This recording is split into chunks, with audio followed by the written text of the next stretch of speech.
Hey there you guys, Jacqueline Jax here from AVA Live Radio and the Music Marketing Insider. I am jumping on to talk to you guys just a little bit about something that's been going on the internet. I'm getting tons and tons of emails from you and letters, so I figured, you know what? I had a workout today. I tried to do it from the gym. It didn't work out, so I figured I'd come back here and give you a little heads up so that I can answer everybody's questions at once. It seems to be working out so much better for me doing it this way. All right, here's the deal. You do need to stay really diversified in your music marketing or whatever it is that you're marketing on the internet. If you're a radio show host, if you are promoting your blog, your products, your music, if you're a producer, if you're a record label, whatever it is that you're doing, you have to stay really diversified. If you're only using social media as a distribution channel, you are doing yourself so wrong and you're going to be so frustrated. And here's why. Social media was and always will be just a route of exposure. It's not supposed to be the only place that you find people or the only place people can find you. It's an additional way to gain exposure. And here's what I mean. When you have your own website, which I've been promoting for 8-10 years now since I've been doing this, you get your own website, whatever that might be. Now, at the very, very least, if you can't afford a website, then just go start a blog, all right? Start a blog somewhere on WordPress or use the blogging features or the features they have over at Reverb Nation if you want to start with that. Get your own domain name, point it to whatever it is that you can use. But it has to be something that is deliverable, because if you can't get the message from that you put on there, whether it be your pages, your music, your launch, your press releases, if you can't have a clickable address on that and be able to share that out, then it's not going to work for you, because you need something that is solid. And here's the deal. You need this. Okay, so this sheet of paper is going to represent a page on your website.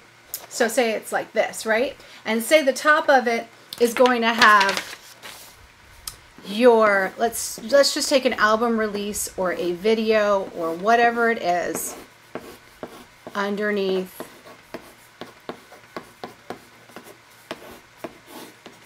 And here's what we got. Just like a very, very simple, can you guys see that? Very, very simple page. Okay, so on your page, say the top is, you get to the page from your web address. The top is going to be whatever it is that you're going to be talking about right now. Whether it be your music launch, it could be your cover art, it could be a photograph, it could be anything that you're talking about on this page. This is why blogs are great, because they're active and timely. They keep bringing people back to your website. Next, you're going to describe it briefly. You're not going to spend a million pages to describe it, because most people, when they first get to know you, aren't going to want that much information, and you can develop that over time. Leave a little bit more to the imagination, but be descriptive and be excited and build the interest in what it is that you have going on. But if you take too many words and you use too large of a template, then you could really, kind of put people off from reading it. Now, with that being said, if you have an ongoing blog, if you have an ongoing website that really dives deep into content, people might be asking you for more. I know over at my website, JacquelineJax.com, if I go short on something and I put up some inspiration and I talk about a topic that I'm passionate about, they're like, that's it? They want more paragraphs. So typically I'll start out with something and maybe later I'll go back and I'll add some additional content. I'll go back and I'll add some additional thoughts as questions pop up, as people start to get more interactive in the content. Now, here's the deal. I shared this page that is JacquelineJax.com / whatever the page was, like album launch, new video, whatever it is. And I shared this to my distribution channels. Distribution channels are Twitter, Facebook, Instagram, Google, LinkedIn, wherever it is that you guys like to be and you like to play on, Snapchat, that's where you're telling people about your page on your blog post or your website. It could be a page on your website. You could set it up as a blog. I don't care. As long as it's interactive and it's a space that belongs to you. That way, if this piece of content became part of your Facebook page, and then the next piece of content became part of their Facebook page, and then the next one, you can see how it starts to move, right? It starts to move down in the feed. People might or might not see this. Maybe only 1% of people will see it in a social media feed. Do you get what I'm saying? But if it's on your website, they see everything. You can keep resharing it. You can keep repurposing it. It's not something that is going to be switchable like this and only get in front of a handful of people. Now, the reason why an email list is great is because this piece of content can be pushed out to your email subscribers that day. Then, if you update the content, say a week from now, you add some more pictures, you do whatever, you rearrange the piece, whatever it is that you do, you can re-put this out, not with the same title, not with the same stuff. Just say, update, added some pictures, we just got them back, you know, whatever it is. There's another piece of video maybe. Maybe you did a behind the scenes video and now the new video is launched. There's something that you can do with it because you can keep reissuing it out there on your distribution channels. But this piece of content did not originate on your distribution channel, and so therefore it is still relevant. You see what I mean? If you only use your social media page for the distribution or for the actual house of which this information lies, you will lose because people aren't seeing it.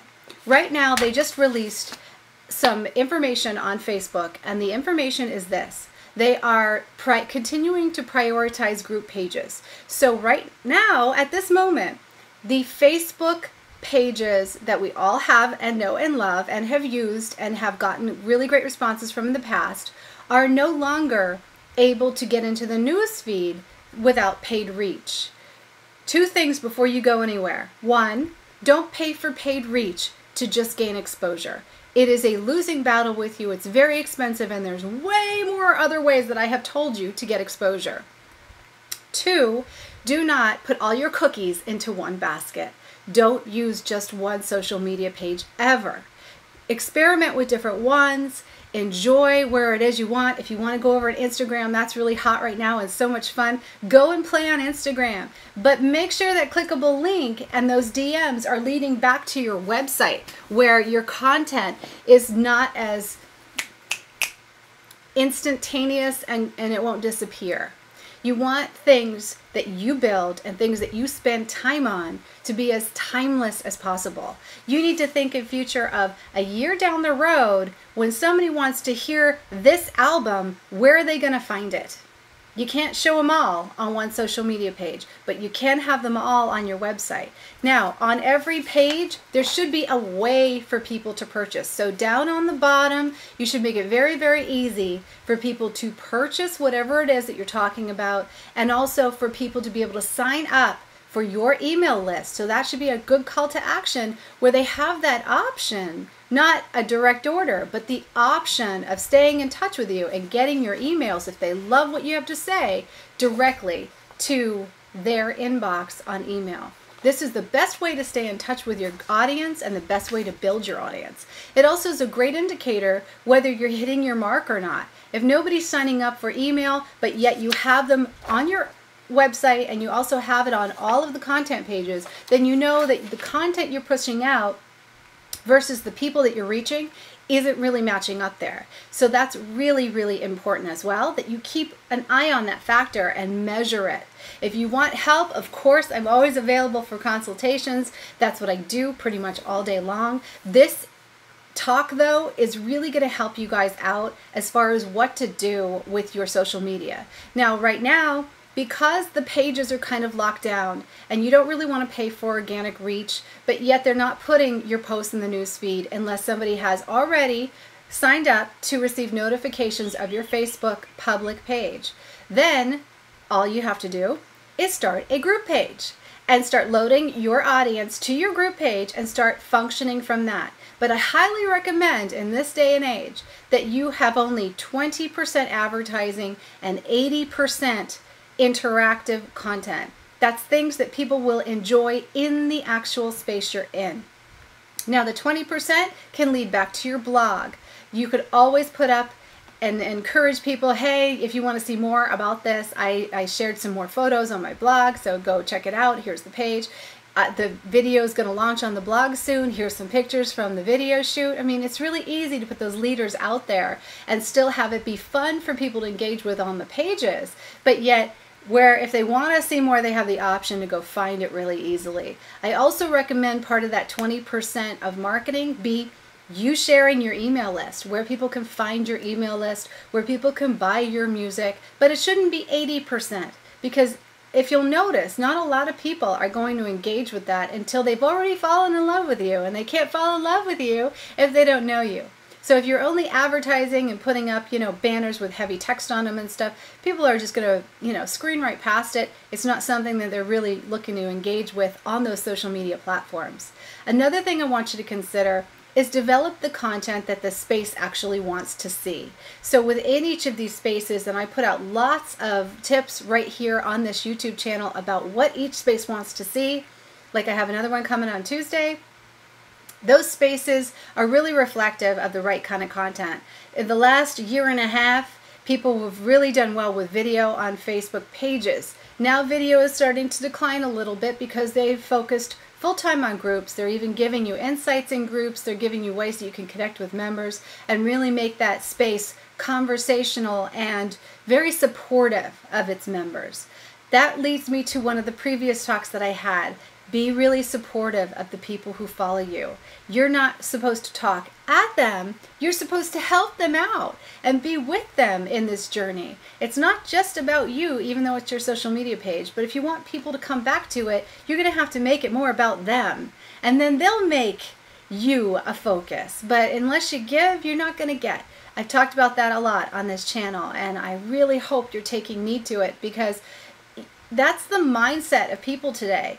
Think of what you engage with on your social media pages. Do you guys engage with things that are direct orders, or do you engage with questions and when people really want to know stuff about you? Do you tend to drop a link or make more comments if you're answering something or you're contributing to a conversation? I am.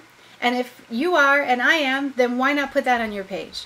Why should you only have, look at me, look what I did on my page, Unless, of course, that's what people are asking for, but usually it's not the most engaging stuff. Like, I've actually had pages where if I post anything else other than a selfie, it doesn't get as much reaction as other kinds of content. Or I'll have to post a music video, or I'll have to tell them what I just recently did. And it does sound a little salesy to me, but it's just what the page really wants. So you have to listen to the page you're on and be reflective, but always start out with as much engagement and conversation as you can until you get a feel for what people really want to see from you.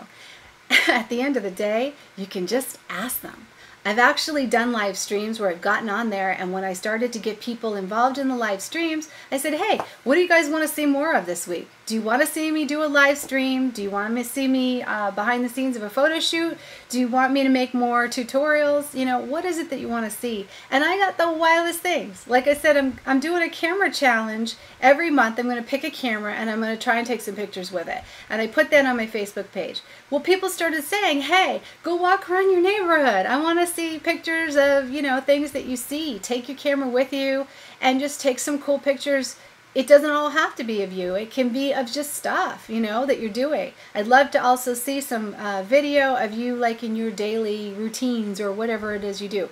I don't know if I'm going to get to all that, but I know that I took all that into heart. And when I go to try and plan my content out for the month, I get to as much of that as I can. That's even where this is coming from, because you guys have been asking me so many questions. So I jump on one of these channels and I deliver some good stuff for you. Then I send it out to my email list, and you guys get it. You read it when you want to. You watch it when it's on your own time, and I see, those results kind of turn up over the next few months. That's kind of where we're at today, with everything. But you have to stay relevant. Now, with the changes that are happening on Facebook, Yes, it's becoming a huge space. Yes, we did not expect so many algorithmic changes to get in our way. And no, you should not have to pay for your content to be seen, because there's a lot of other spaces you could be in that will reflect really, really well for you.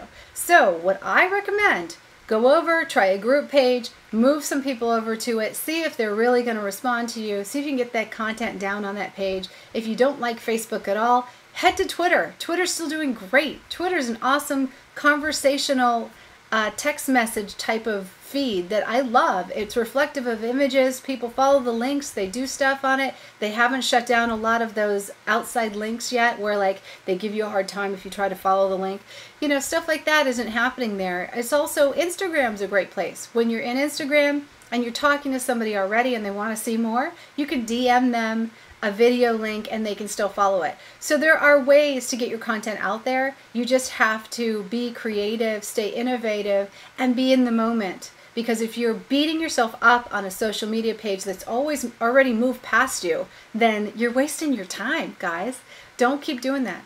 One other thing I want to remind you of is vanity numbers. Stop looking at other people's vanity numbers and thinking that's what you need. I know that a lot of venues, a lot of people do look at vanity numbers to judge you, but honestly, if you're getting tons of engagement from the people that you have, that's what's most important. And if you aren't getting engagement, then that means you can't even focus on 20 or 30 people. If you can't focus on 20 or 30 people and have conversations with them and be part of their life, they're not going to be part of yours. And so therefore, 100,000 people aren't going to make a bit of difference because they're not going to say a word to you.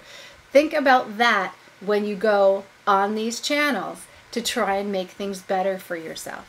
Now I want you to go into your studio, go into your writing, into your computer, whatever it is that you're putting out this year, go create something amazingly awesome, put it on your website, start blogging about it, write some content to support it, create a video to push it out, whatever it is that you want to do, then get on your favorite social media channels, figure them out.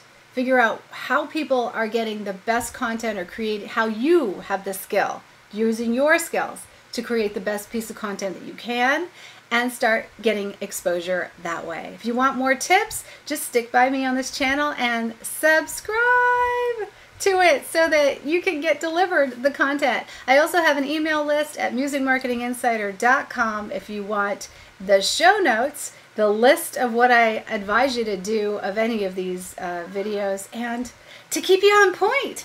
Have a great one, you guys. I will see you out there on social media.